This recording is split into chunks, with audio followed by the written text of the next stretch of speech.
बघा पापड केवढंसं आहे आणि तेलात टाकल्याच्या नंतर अगदी दुप्पट तिप्पट फुलला जातोय। करायला अगदी साधी सोपी रेसिपी आहे। तर आज आपण बनवतोय तांदळाची खुसखुशीत पापड बनवणार आहोत। तांदळाच्या पिठापासून बनवलेले आहेत हे। अगदी खमंग खुसखुशीत टिकायला म्हणाल तर अगदी 2-2.5 वर्ष हे व्यवस्थित टिकतात, काहीही होत नाही। एकदा याला 6 महिन्याला एकदा ऊन दिलं तर व्यवस्थित हे पापड राहतात, खायला खूप भन्नाट असे लागतात। तर त्यासाठी इथे घेतलेला आहे 2 डबे सारखेच घेतलेले आहेत। तर एका डब्याने मी इथे पीठ मोजून घेतलेले आहे आणि दुसऱ्या डब्याने तितकंच पाणी घेतलेलं आहे। तर जेवढं पीठ असेल तेवढंच इथे पाणी घेतलेलं आहे आणि पाण्यामध्ये मी 1 चमचा जिरे टाकलेला आहे, 1 चमचा पापडखार टाकलेला आहे आणि 1.5 चमचा मीठ टाकलेला आहे। तर छान पाण्याला उकळी खळखळून उकळी आल्याच्या नंतर आपल्याला याच्यामध्ये तांदळाचं पीठ टाकून घ्यायचं आहे आणि छान ते मिक्स करून घ्यायचं आहे पाण्यामध्ये। आणि गॅस लगेच बंद करायचा नाही, आपल्याला 5 ते 10 मिनिटासाठी छान याला वाफ काढून घ्यायची आहे। गॅस अगदी लो करायचा नंतर पीठ टाकल्याच्या नंतर आणि याच्यावरती झाकण ठेवून द्यायचं आहे। तर हे तांदळाचं पीठ मी घरीच तयार केलेलं होतं। तांदूळ स्वच्छ धुवून ते फॅन खाली सुकवून घेतले आणि नंतर ते गिरणीमधनं दळून आणून चाळून घेतलेलं पीठ होतं। तर पीठ चाळूनच घ्यायचं आणि नंतरच याची उकड काढायची आहे आपल्याला।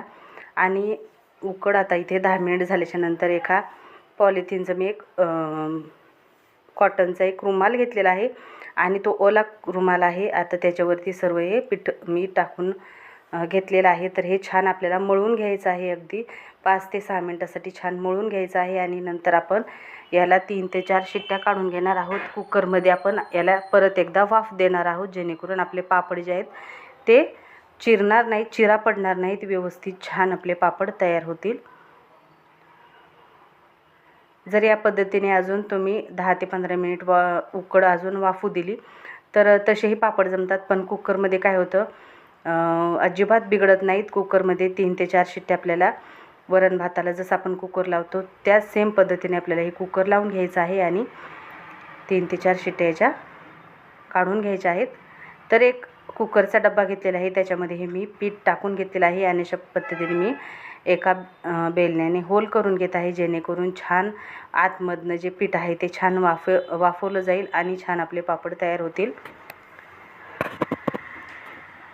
हे पापड करताना फक्त एकच गोष्ट जी आहे ती लक्षात घ्यायची की आपलं पीठ जे आहे ते छान वाफवलं गेलं पाहिजे, छान शिजलं गेलं पाहिजे, तरच याचे पापड छान होतात। नाहीतर याला चिरा पडतात, पापड तुटतात। त्याच्यामुळे अगोदर एवढीच काळजी घ्यायची की छान आपल्याला पीठ जे आहे ते छान शिजवून घ्यायचं आहे आणि नंतर 5 ते 10 मिनिटासाठी छान मळून घ्यायचं आहे। तुम्ही हाताने मळा किंवा स्मॅशर असेल स्मॅशरने मळून घ्या किंवा मग असं तांब्याच्या साह्याने त्याला छान असं रगडून घ्या।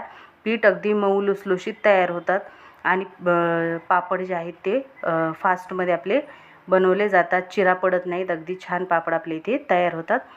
तर आता छान मऊ असं हे मिश्रण झालेलं आहे, गोळा मऊ झालेला आहे। तर आता अशा पद्धतीने रोल करून आपल्याला चाकूच्या साह्याने याला कट करून घ्यायचं आहे, जेणेकरून आपले पापड जे आहेत ते एकसारखे तयार होतील, लहान मोठे होणार नाहीत। त्यासाठी आता अशा पद्धतीने मी बाकीचा जो उंडा आहे तो मी कुकरमध्येच ठेवून दिलेला आहे। तो गरम राहील, थंड होणार नाही आणि आपले पापड जे आहेत ते गरम गरम छान व्यवस्थित पटपट तयार होतील। तर इथे माझ्याकडे रोटी मेकर आहे, त्यानेच मी हे पापड जे आहे ते बनवणार आहे। तुम्ही इथे पोळपाटावर देखील पॉलिथिनला थोडंसं तेल लावून तयार करू शकतात। तर असं पॉलिथिनला मी थोडंसं फक्त सुरुवातीलाच इथे तेल लावून घ्यायचं आहे। खाली एक पॉलिथिन घेतलेली आहे, त्याच्यावरती हा गोळा टाकून घ्यायचा आणि नंतर वरतून एक पॉलिथिन ठेवायची आणि असं छान पातळ असा पापड इथे तयार झालेला आहे।